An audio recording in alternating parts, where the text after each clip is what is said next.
नमस्कार, रीवा 24 न्यूज़ में आपका स्वागत है। ताज़ा तरीन खबरों के साथ मैं शैलेंद्र। सबसे पहले प्रमुख खबरें। देश प्रदेश सहित रीवा जिले में भी मुस्लिम समुदाय ने मनाया ईद उल अजहा पर्व। मोबाइल चोरी का विरोध करने पर महिला पर चाकू से हमला। देशी शराब दुकान में हुई लूट। 15 पेटी शराब व 45,000 कैश लूटने का लगाया जा रहा आरोप। और गौशाला में 3 वर्ष काम करने पश्चात जागा गौसेवा भाव, युवक बन गया गौरक्षक। खबरें विस्तार से।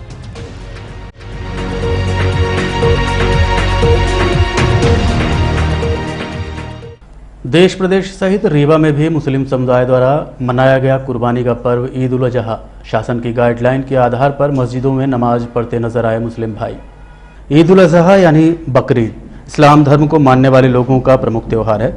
इस दिन इस्लामिक मान्यता अनुसार मुस्लिम भाई आज के दिन बकरे या तुबे भेड़ की कुर्बानी करते हैं। कुर्बानी के गोश्त को 3 हिस्सों में बांटा जाता है। पहला हिस्सा गरीबों को, दूसरा हिस्सा दोस्तों और संबंधियों को, जबकि तीसरा हिस्सा अपने परिवार के लिए रखा जाता है। ये त्यौहार सच्चाई की राह में अपना सब कुछ कुर्बान करने का संदेश देता है। ये पर्व हज़रत इब्राहिम की कुर्बानी की याद में मनाया जाता है। आज बकरीद का पर्व मुस्लिम भाई देश प्रदेश सहित रीवा में भी मनाते देखे गए। पिछले वर्ष की भांति इस वर्ष भी त्योहारों को कोरोना महामारी की मार झेलनी पड़ी। सोशल डिस्टेंसिंग व मास्क का इस्तेमाल करते हुए ईद उल अजहा की नमाज पढ़कर मुस्लिम भाइयों ने कुर्बानी की। शासन की गाइडलाइन के अनुसार मस्जिदों व शहर के ईदगाहों में 50 लोगों की उपस्थिति में नमाज अता की गई। 3 पालियों सुबह 6 बजे, 7 बजे व 8 बजे अलग अलग लोगों ने नमाज अदा की।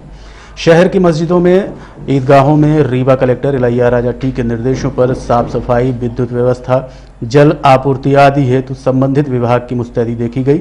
वहीं सुरक्षा व्यवस्था हेतु रीवा एसपी के निर्देश पर थाना प्रभारी सहित पुलिस बल की मौजूदगी देखी गई। इसके अलावा शहर काजी ने नमाज पूरी होने के बाद शहरवासियों से शासन प्रशासन द्वारा बताए गए नियमों को पालन करने की अपील की है। अहमदहु व नुसल्ली व नुसल्लिम अला रसूलिहिल करीम। सबसे पहले मैं अपने तमाम मुल्क वासियों को ईद उल अज़हा की बहुत बहुत मुबारकबाद पेश करता हूँ अपनी तरफ से और ईदगाह इंतज़ाम कमेटी, शरीयत हलाल तस्दीक कमेटी के तमाम मेंबरान की तरफ से। जैसा कि आपको मालूम है कि कोविड-19 का जो माहौल है अभी भी जारी है और हमारे मुल्क में तीसरी लहर का भी ख़तरा हमारे सामने है। इसी के तहत शासन प्रशासन की तरफ से मस्जिदों में सिर्फ 50-50 लोगों के इबादत करने के लिए इजाज़त दी गई थी। उसी के तहत पूरे ज़िले में सुबह 3 वक्तों में जमात की इजाज़त दी गई। 6 बजे, फिर 7 बजे, फिर 8 बजे 50-50 लोगों ने नमाज़ें अदा की। चूँकि ईदगाह में 6 लोगों की ही इजाज़त थी, इसलिए ईदगाह में आज हमारी कमेटी के पदाधिकारी ज़िम्मेदारान मिलकर 6 लोगों के साथ नमाज अदा की गई। मैं अपने सभी मुस्लिम भाइयों से गुजारिश करूंगा कि आज के दिन अखलाक व मोहब्बत के साथ प्यार और अमन व अमान का पैगाम देते हुए सभी लोगों का ख्याल रखें, अपने मुल्क वासियों का, हमवतन भाइयों का ख्याल रखें। कुर्बानी जो एक अजीम सुन्नत है सैयदना इब्राहिम अलैहिस्सलातु वस्सलाम और आपके साहबजादे इस्माइल अलैहिस्सलाम की और हमारे नबी की सुन्नत मुबारका है। जो लोग मालिक निसाब हैं वो कुर्बानी अदा करें, लेकिन कुर्बानी अदा करते वक्त इस बात का ख्याल रखें कि खुले में कुर्बानी न करें, पर्दे के साथ करें, साफ़ सफाई का ख्याल रखें और ख़ास तौर पर कोविड प्रोटोकॉल का भी ख्याल रखें। कब्रिस्तान जाना है जिन्हें, वो लोग भी भीड़ भाड़ इकट्ठी करके न जाएं और शासन प्रशासन का हर तरीके से सहयोग करें।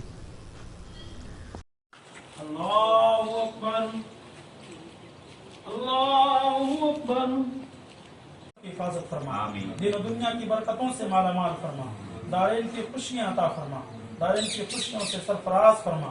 लाल आलमीन तमाम बीमारियों से, आफात व बलियात से, खास तौर पर कोरोना वायरस से हम सब की हिफाजत फरमा। हमारे मुल्क से पूरी दुनिया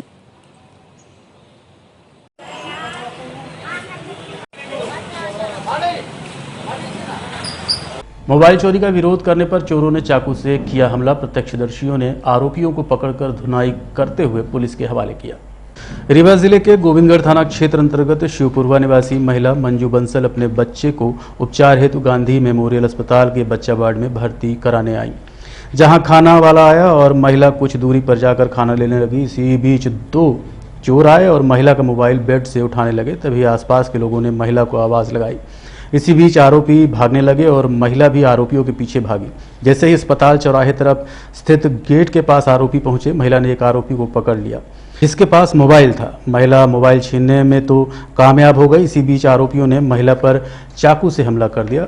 तभी प्रत्यक्षदर्शियों ने दोनों आरोपियों को पकड़ लिया और जमकर धुनाई करते हुए पुलिस के सुपुर्द कर दिया। फिलहाल दोनों मोबाइल चोर पुलिस के गिरफ्त में हैं। आरोपियों पर कार्रवाई जारी है। इस संबंध में पीड़ित महिला से रीवा 24 ने बात की। क्या नाम है आपका? मंजू बंसल। क्या घटना हुई आपके साथ? मैं बच्चे को एडमिट करके रखी थी हॉस्पिटल में। वहाँ बच्चे के लिए खाना लेने लगी तो ये लोग ने मोबाइल मेरा चुरा के वहाँ से लेके भाग दिए।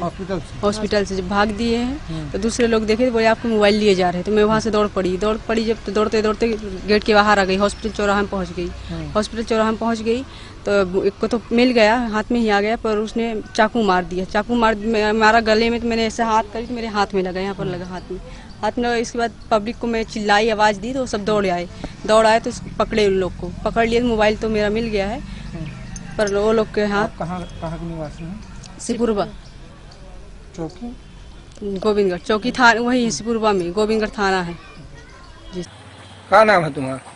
हाँ, दिलीप तिवारी। कहाँ क्या है? और इधर का नाम है? प्रभात तिवारी। ये कहाँ क्या है? काहे चोरी किया है तुमने मोबाइल? साहब हम चोरी नहीं करना। तो सहित का वहाँ गान है, हम उसका मोबाइल गा, ये बात सब। मोबाइल तो तुम्हारे हाथ से मिला? मोबाइल हमारे हाथ में मिला। तो फेंको। ये लिया और मेरे को दिया, बोला तुम जाओ मैं आ रहा हूँ। तो मैं वहाँ नीचे गया, तब वो फिर हमको पकड़ा। घोघर मोहल्ला स्थित देशी शराब की दुकान पर सरहंगों ने कट्टे की नोक पर लूट की वारदात कारित की है, जिसकी शिकायत सिटी कोतवाली थाने में की गई है। बीती रात घोघर मोहल्ला स्थित छोटी पुल के समीप देशी शराब की दुकान में दर्जन भर की संख्या में नकाबपोश बदमाश आए और शराब मांगने लगे।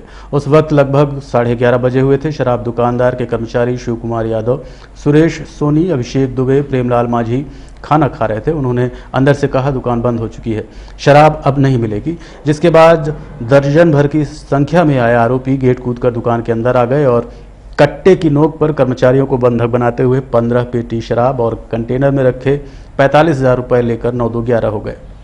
घटना की शिकायत सिटी कोतवाली थाने में हुई तो पुलिस मौके पर पहुंची और 5 आरोपियों को हिरासत में लेकर घटना के संबंध में पूछताछ करते हुए उनके ठिकानों में शराब की पेटियां व कैश की तलाशी ली गई, परंतु आरोपियों के पास न ही कैश बरामद हुआ और न ही शराब। पूरा मामला संदेहास्पद बना हुआ है। हालांकि पुलिस द्वारा अन्य आरोपियों की तलाश भी की जा रही है। साथ ही पकड़े गए आरोपियों के साथ शराब दुकान कर्मचारियों से भी पूछताछ जारी है। पुलिस की जांच पूरी होने के बाद ही असल घटना की जानकारी हो पाएगी। फिलहाल पुलिस जांच में जुटी हुई है। इस संबंध में शराब दुकान के कार्यरत कर्मचारी से रीवा 24 ने बात की। उसने क्या कहा आप खुद सुनिए। हम रेट में मांग रहे थे, हम लोग नहीं दे पाए, इसलिए सब्जी डकैती डाले। कितने लोग थे हम लोग? कम से कम 10-12 बंदे थे सर जी। आप लोग कितने लोग रहे? हम लोग 4 बंदे थे सर जी। कौन कौन? सुरेश सोनी था, अभिषेक दुबे था, प्रेमलाल माझी था, शिव कुमार यादव। क्या ले गए? सर जी 15 पेटी ले गए हैं दारू की प्लस 45,000 रुपये। पुलिस को सूचना दे दी? जी हाँ, दे दिए। ये कितने बजे घटना होगी लगभग? सर जी 11:30 बजे रात की? जी हाँ, 11:30 से 12 बजे के बीच। कितनी कीमत की दारू रही होगी लगभग? सर जी एक है 110, एक 100 रुपये की। कुल कितनी कीमत रही होगी लगभग? लगभग कम से कम सर जी लाखों से ऊपर। जी 45,000 लगती है? जी हाँ। पहचानते हैं किसी को? जी सर, कुछ बंदे को पहचानते हैं, पर उनको हम लोग उसका नाम तो नहीं जानते हैं सर जी, पर शक्ल से पहचानते हैं। यहीं के हैं कि कहीं और? नहीं सर जी, यहीं के हैं लोग। जी हाँ। कहाँ से आए रहे हैं? सर जी इसने आए थे पहले। जी हाँ। किसी को मारपीट भी की? नहीं, मारपीट तो नहीं किए सर जी, पर कट्टे अड़ाए थे। कट्टा अड़ा कर? जी हाँ। कितने लोग के पास कट्टा बंदूक रही है? अरे 2 बंदे के पास थी सर। 2 लोग के पास? जी।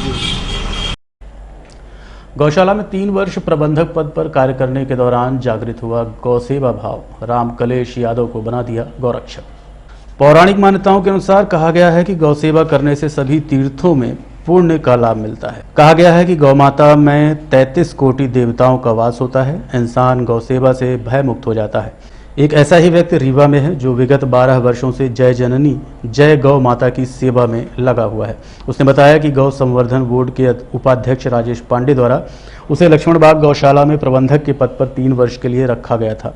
वहीं से गौ सेवा की भावना जागी और आज की तारीख में यदि रास्ते में चलते हुए आवारा गाय, चोटिल, जख्मी व बीमार गाय मिल जाती हैं तो उसे यदि संभव है तो उपचार देते हैं, यदि संभव नहीं है तो उसे घर ले जाकर उसका उपचार कर उसे स्वस्थ करते हैं, वो भी निःशुल्क। हालांकि उन्होंने ये भी बताया कि इस काम के सहयोग में उनकी मदद उनकी 10 सदस्यीय टीम करती है। इस संबंध में गौसेवक रामकलेश यादव से रीवा 24 संवाददाता अमित पांडे ने बात की। उन्होंने कहा, जब तक उनके प्राण हैं गौ सेवा करते रहेंगे। गौ सेवा में आप जो है तो गौ सेवा करते हैं, तो इसके पीछे आपका उद्देश्य क्या है? इसकी प्रेरणा आपको कहाँ से मिली? इसकी प्रेरणा हमको भाई साहब हमारे जो गुरु हैं परम सम्माननीय श्री राजेश पांडे जी, तो मेरे को लक्ष्मण बाग गौशाला ले गए और वहाँ 3 साल मेरे को प्रबंधक पद में उन्होंने रखा। तो वहाँ से मतलब मेरे अंदर एक सेवा भाव जागृत हुआ कि मैं गौ माताओं की सेवा करूँ।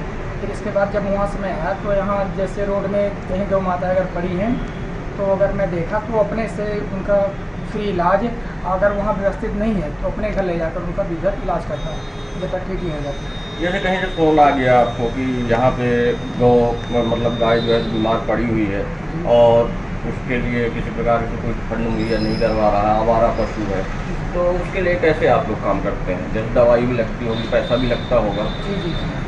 तो हमारी जो टीम है भाई साहब, हमारी टीम में 10 से 12 लोग हैं, तो मेरी पूरी हेल्प करते हैं। एक आपके राकेश जैन जी, रूपा द्विवेदी जी, भावना बहन जी, राकेश जैन जी हो गए, विनय श्रीवास्तव जी, मोनी सिंह और आरिफ खान हो गए।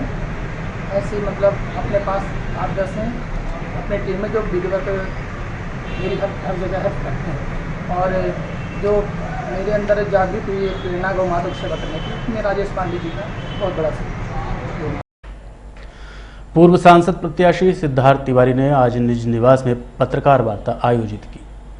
पूर्व सांसद प्रत्याशी सिद्धार्थ तिवारी राज ने पत्रकार वार्ता आयोजित कर जानकारी दी कि बिजली समस्या, ऐरा पशु समस्या, बिजली बिल की समस्या, किसानों की समस्या, कोरोना संक्रमण से मृतक के परिवार को 4 लाख रुपए दिए जाने समेत अन्य प्रमुख मुद्दों को लेकर जिले के 9 प्रशासनिक ब्लॉकों में धरना प्रदर्शन व घेराव का कार्यक्रम कांग्रेसियों द्वारा किया जाएगा, जिसकी शुरुआत 22 जुलाई को जबा ब्लॉक से की जाएगी। और यदि 9 ब्लॉकों के घेराव के बाद भी भाजपा द्वारा राहत नहीं दी गई तो 17 सितंबर को स्वर्गीय श्रीयुत श्रीनिवास तिवारी की जयंती अवसर पर इन मुद्दों को कांग्रेस विकराल रूप देगी। जब तक जनता की मांगों पर शासन प्रशासन द्वारा अमल में नहीं लाया जाएगा, हमारा आंदोलन जारी रहेगा। और भी बहुत कुछ पत्रकार वार्ता के दौरान सिद्धार्थ तिवारी ने कहा, आप खुद सुनिए। मैं सवाल ये पूछना चाहता हूं आदरणीय मुख्यमंत्री जी, रीवा में तो आपके बहुत सारे बड़े बड़े दलाल बैठे हुए हैं, किसी से पूछ लीजिएगा कि आज पेट्रोल का क्या रेट है। पेट्रोल का दाम आज रीवा में 112 रुपए 56 पैसा है कि नहीं है? डीजल 100 रुपए के पार है। यही बगल में उत्तर प्रदेश है, भारतीय जनता पार्टी की ही सरकार है, वहां 11 रुपए 10 रुपए 11 रुपए पेट्रोल और डीजल सस्ते हैं। ये पैसा जा कहां रहा है? ये जो पैसा जनता की टैक्स से जनता की लुटाई आप शिवराज जी कर रहे हैं, ये पैसा जा कहां रहा है? क्या यह पैसा इन बिजली के ठेकेदारों के जेब में जा रहा है?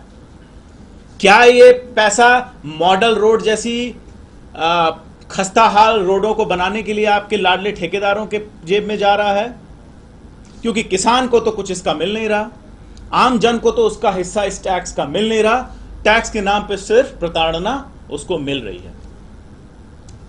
कांग्रेस पार्टी, मैं और हमारा पूरा दल इस बात को 11 मार्च को जब हमने यहां एक विशाल आंदोलन जिले का किया था किसान स्वाभिमान दिवस के रूप में, उसमें हम लोगों ने 10 पॉइंट के अपने एजेंडा रखे थे, 11 पॉइंट के। उनमें से तो कुछ नहीं पूरे हुए। उसमें बिजली का मुद्दा था, किसान का मुद्दा था, यूरिया का मुद्दा था, बिजली के बिल का मुद्दा था, ब्लॉकों में भ्रष्टाचार का मुद्दा था, वो सब तो यथावत रहे। कोरोना और का मिसमैनेजमेंट और मुख्यमंत्री जी ने मार्च के बाद से जोड़ दिया। मेरी ये आपके माध्यम से हजारों परिवार अस्त व्यस्त हो गए हैं, सैकड़ों जिले में मौतें हुई हैं कोरोना काल में, और किसी इंसान का इसके ऊपर कोई कंट्रोल नहीं था। इसको आपदा, जो आपदा है, प्राकृतिक आपदा, इसकी घोषणा की जाए और प्रत्येक मृत व्यक्ति को जिसकी कोरोना में सरकार के मिसमैनेजमेंट के कारण मृत्यु हुई है, उनको 4 लाख रुपए प्रति व्यक्ति दिए जाएं। मैं आपके माध्यम से ये मांग करता हूं। बिजली की ये स्थिति क्यों है? ये कोई 1 साल 2 साल की निर्मित स्थिति नहीं है। ये सुनियोजित ढंग से बिजली के इंफ्रास्ट्रक्चर के मैनेजमेंट पर दलाली खाई गई है 15 साल। चाहे वो ट्रांसफार्मर रहे हों, बिजली के तार रहे हों, फीडर इक्विपमेंट रहे हों, हर चीज पर आदरणीय सीएम साहब के ठेकेदारों के द्वारा भ्रष्टाचार किया गया है। मेंटेनेंस के नाम पे आप सी ऑफिस से उठा लीजिए कागज, और रीवा जिले और संभाग का के कागज उठा लीजिए, अरबों का मेंटेनेंस का काम हुआ है और उसका रिजल्ट आपको दिख रहा है कि क्या बिजली की स्थिति है। ऑटो यूनियन द्वारा धरना प्रदर्शन करते हुए 6 सूत्रीय मांगों को लेकर रीवा आईजी के नाम ज्ञापन सौंपा गया है। विंध्य प्रदेश ऑटो यूनियन के संरक्षक मुनीन तिवारी व अध्यक्ष महेंद्र पांडे के नेतृत्व में ऑटो चालकों ने धरना प्रदर्शन करते हुए रूट निर्धारण का विरोध जताया। उनके द्वारा अवगत कराया गया कि पिछले कुछ दिनों से यातायात पुलिस द्वारा शहर में दौड़ रहे यात्री ऑटो पर रूट निर्धारित करने के लिए 100 रुपये का शुल्क लेकर ऑटो पर स्टिकर लगाए जा रहे हैं। इन स्टिकरों के आधार पर रूट तय किए जाएंगे, परंतु रीवा महानगर नहीं है। इससे ऑटो चालकों को आमदनी में कमी आएगी, इसलिए अभी इस कार्यक्रम को स्थगित किया जाए। रीवा सिंगरौली रेल लाइन शुरू होने के बाद या महानगर बनने के बाद इस रूपरेखा को लागू किया जाए। इसके साथ ही अन्य 6 सूत्रीय मांगों को लेकर ऑटो यूनियन ने रीवा संभाग आईजी के नाम सूबेदार यातायात अखिलेश कुशवाहा को ज्ञापन सौंपा है। इस संबंध में यूनियन के संरक्षक व यातायात सूबेदार ने रीवा 24 से बात की। यूनियन ने आईजी के नाम आपको ज्ञापन सौंपा गया है, क्या इनकी मांग थी, कैसे निराकरण होगा? अभी ज्ञापन में आप लोगों ने बताया है कि मिसबिहेव होता है पुलिस की तरफ से और पैसे लिए जाते हैं या जो भी संबंधित शिकायतें हैं, और ये गलत रूट पे जो स्टिकर चिपकाए जा रहे हैं वो बंद होना चाहिए। जो भी आप लोगों की मांगे हैं, ये वरिष्ठ अधिकारियों के आदेश से हो रहा है ये रूट सिस्टम, तो इसका फिर वरिष्ठ अधिकारियों के सामने हम रखेंगे। जो भी आदेश होगा, वैलिड आदेश या जो भी आप लोगों को भी बीच में रखा जाएगा, जो भी आदेश होगा उसका उस पर कार्रवाई होगी। ऑटो चालक कह रहे हैं चालानी कार्रवाई होती है। ऑटो चालकों का जैसे जहाँ तक मानना है कि उनके साथ गलत चालानी कार्रवाई होती है। हमारा निवेदन ये है कि बगल में सवारी ना बैठाएं, ओवरलोड ना चलें और बिना नंबर के ना चलें। तो मेरे ख्याल से बहुत कम चालान होंगे। अगर इसके बाद भी चालान गलत होता है आपके साथ तो आप हमें शिकायत कर सकते हैं। ऐसे बहुत से ऑटो चालक हैं जो वर्दी भी नहीं लगाते हैं, और हमारा सबसे निवेदन है कि वर्दी लगाएं, नेम प्लेट लगाएं, निर्धारित अपने रूट पर चलें, या जो भी आपकी पॉसिबिलिटी है, जो आप बेस्ट से बेस्ट पब्लिक के साथ भी आप भी मिसबिहेव ना करो। ऐसा बिहेव करो कि आपका परिवार जा रहा है, ऐसा बिहेव आप करो उनके साथ भी, उनको भी सुरक्षित महसूस हो। बहन बेटियां हैं, मतलब ये आप कह रहे हैं कानून के दायरे में रहकर, कानून के दायरे में रहकर सब कार्रवाई करें, आप भी हम भी।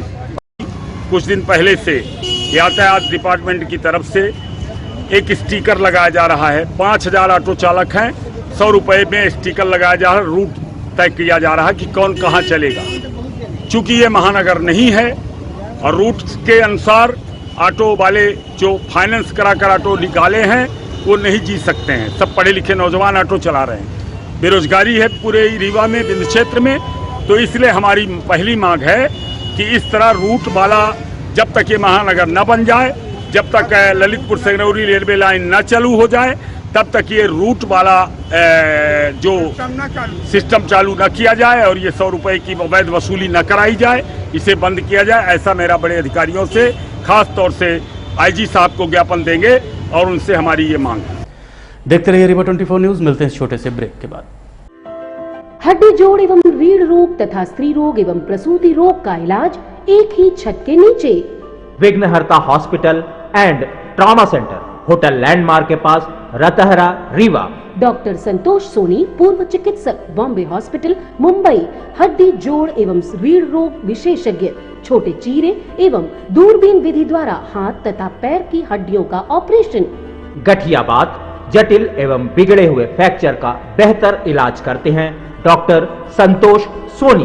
विघ्नहर्ता हॉस्पिटल ट्रामा सेंटर में ही स्त्री एवं प्रसूत रोग विशेषज्ञ डॉक्टर शैलजा सोनी भी उपलब्ध हैं, जिनकी देखरेख में नॉर्मल डिलीवरी, सिजेरियन ऑपरेशन एवं बच्चेदानी से संबंधित ऑपरेशन की बेहतर सुविधा।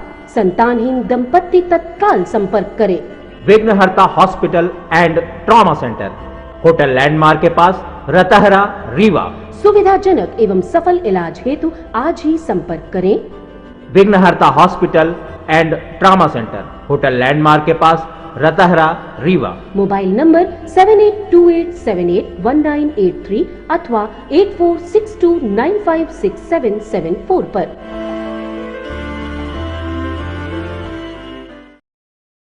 संयुक्त किसान मोर्चा के बैनर तले किए जा रहे किसान आंदोलन के 200 दिवस पूरे हुए। कृषि बिल के विरोध में लगातार दिल्ली में किसान लगभग 8 माह से आंदोलन कर रहे हैं। वहीं रीवा के किसानों द्वारा दिल्ली किसान आंदोलन के समर्थन में भी लगातार धरना प्रदर्शन जारी है। रीवा किसान आंदोलन के आज 200 दिवस पूर्ण हो चुके हैं, लेकिन अभी भी केंद्र सरकार द्वारा किसी भी प्रकार का निर्णय नहीं लिया गया है। वहीं किसानों ने भी ठान ली है कि बिल वापसी के बाद ही घर वापसी करेंगे।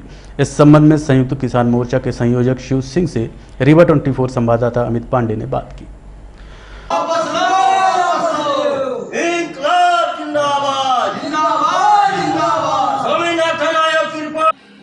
सरकार बिना किसानों के, बिना विपक्ष के और बिना अर्थशास्त्रियों के राय के ये कानून लाई। आज भारत जैसे लोकतांत्रिक देश में लोकतांत्रिक तरीके से किसान आंदोलित है, लेकिन सरकार एक भी बात सुनने को तैयार नहीं है। दिल्ली की सीमाओं में लगभग 8 माह से किसान आंदोलित है। रीवा किसान आंदोलन के 200 दिन आज पूरे हो रहे हैं। दिल्ली की सीमाओं में लगभग 500 से अधिक किसान अपनी शहादत दे चुके हैं, लेकिन ये सरकार तानाशाही पर आमादा है। लेकिन किसानों ने कसम खा लिया है कि बिल वापसी के बाद ही घर वापसी करेंगे। और इसी तरह रीवा में तमाम जब से आंदोलन शुरू हुआ, बड़े बड़े आंदोलनों का आयोजन हुआ और तमाम रीवा के जो हमारे घटक किसान संगठन के साथी हैं, सभी लोगों ने भरपूर आंदोलन को सहयोग किया और जो सहयोगी संगठन हैं उन्होंने भरपूर सहयोग किया। मीडिया जगत ने हमारे इस आंदोलन को ऊंचाइयों तक पहुंचाने का काम किया, गांव-गांव तक पहुंचाने का काम किया। हम सभी को इस मोर्चे की ओर से बधाई देते हैं, धन्यवाद ज्ञापित करते हैं कि इसी तरह किसानों के हक की लड़ाई में अपना सहयोग प्रदान करते रहें। जय जवान, जय किसान, जय मजदूर, जय संयुक्त किसान मोर्चा। और अब चलने से पहले प्रमुख खबरें एक बार फिर। देश प्रदेश सहित रीवा जिले में भी मुस्लिम समुदाय ने मनाया ईद उल अजहा पर्व। मोबाइल चोरी का विरोध करने पर महिला पर चाकू से हमला। देशी शराब की दुकान में हुई लूट, 15 पेटी शराब व 45,000 कैश लूटने का लगाया जा रहा आरोप। और गौशाला में 3 वर्ष काम करने पश्चात जागा गौ सेवा भाव और युवक बन गया गौरक्षक। आज के अंक में इतना ही। देखते रहिए रीवा 24 न्यूज़। नमस्कार।